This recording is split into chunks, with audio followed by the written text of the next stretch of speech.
The story we thought we knew about the shy girl from County Durham has officially been, and quite frankly, the industry wasn't ready for the final draft. In 2018, the world watched a trembling 13-year-old transform into a powerhouse on a Los Angeles stage. But by early 2026, that version of Courtney has effectively been erased. We are witnessing a total career autopsy and rebirth. The timid girl who relied on ghosts to find her footing has disappeared, replaced by a calculated, high-octane rock entity that is currently shaking the foundations of mainstream music. This isn't just a change in wardrobe or a new single, it's a full-scale institutional rebellion.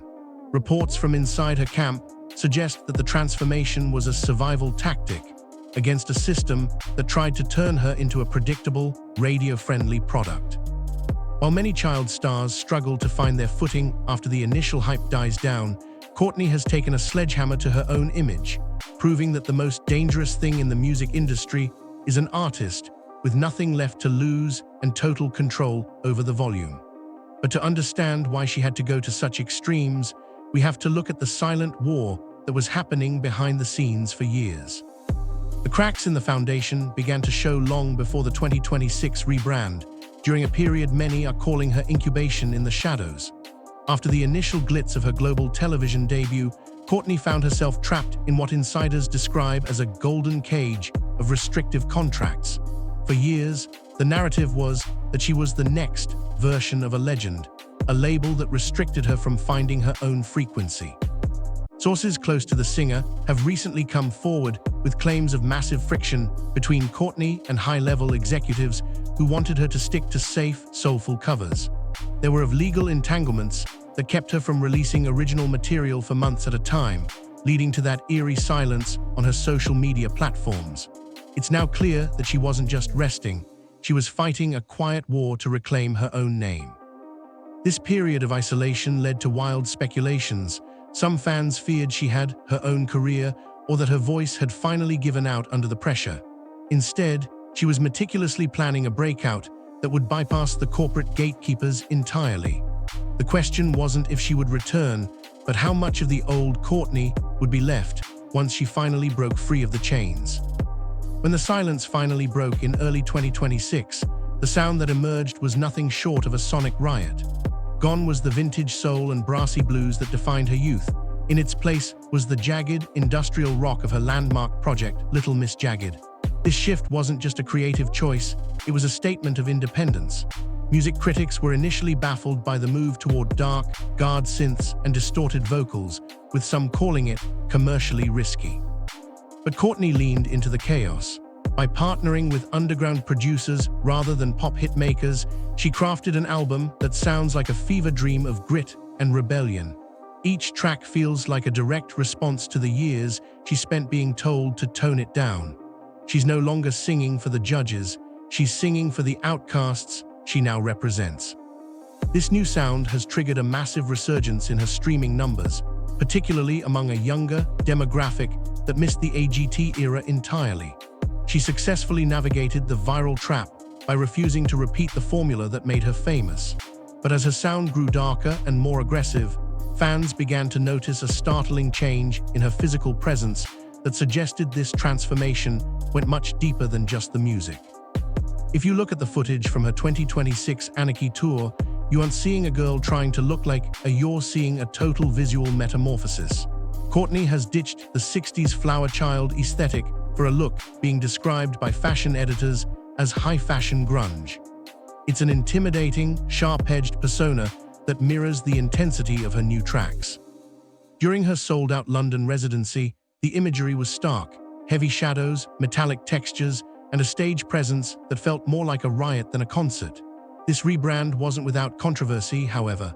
Recent surfaced about the intensity of her backstage requirements and her refusal to engage with traditional media outlets, leading some to wonder if she's become untouchable. But those within her inner circle say this is simply a boundary. She's no longer playing the part of the grateful contestant. She's an artist who has set her own terms.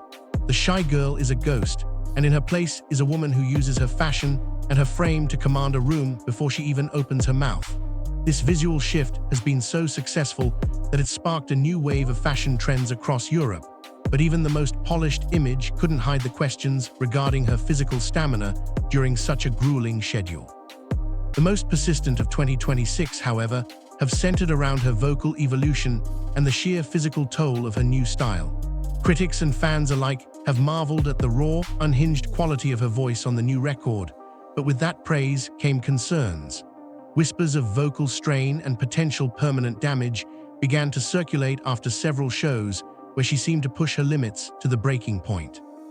In an era where every note is usually pitch-corrected to perfection, Courtney's refusal to hide the cracks in her voice is revolutionary, yet terrifying for her management. We've seen reports of accusations surfacing that she's medical advice to maintain this high-intensity output. However, Courtney addressed this head-on in a rare cryptic, suggesting that the pain in the music is the whole point. She's leaning into the damaged aesthetic, turning her perceived vulnerabilities into her greatest strengths. She isn't just singing, she's exorcising the frustrations of her early career through every yelp and scream. It's a high-stakes gamble that has kept the world watching, waiting to see if she'll reach a new peak or if the fire will eventually consume her. This tension is exactly what has fueled her 2026 momentum, making every performance feel like a must-watch event that could be her last. As we look toward the end of 2026, it's clear that Courtney's transformation is the blueprint for how a modern artist survives the child star curse. She didn't just grow up, she revolted. By walking away from the sure thing of a major label and embracing a sound that was purposefully unpolished and controversial, she's achieved something far more valuable than a radio hit. She's achieved longevity. Her story serves as a stark reminder that the industry often tries to fix what isn't broken, and it takes a rare kind of courage to fight back and win. The 2026 Explained narrative isn't about a girl who found her voice. It's about a woman who refused to let hers be stolen. Whether you're a fan of the new industrial Courtney or you still listen to the old soul covers, you have to respect the hustle. She turned a viral moment into a decade-long career by being the one thing the industry can't manufacture: authentic. As she moves into her next chapter, one question remains for the rest of the music world: who will be the next artist to realize that the safe path is actually the most dangerous one? Courtney didn't just survive 2026, she owned it, leaving a trail of shattered expectations in her wake.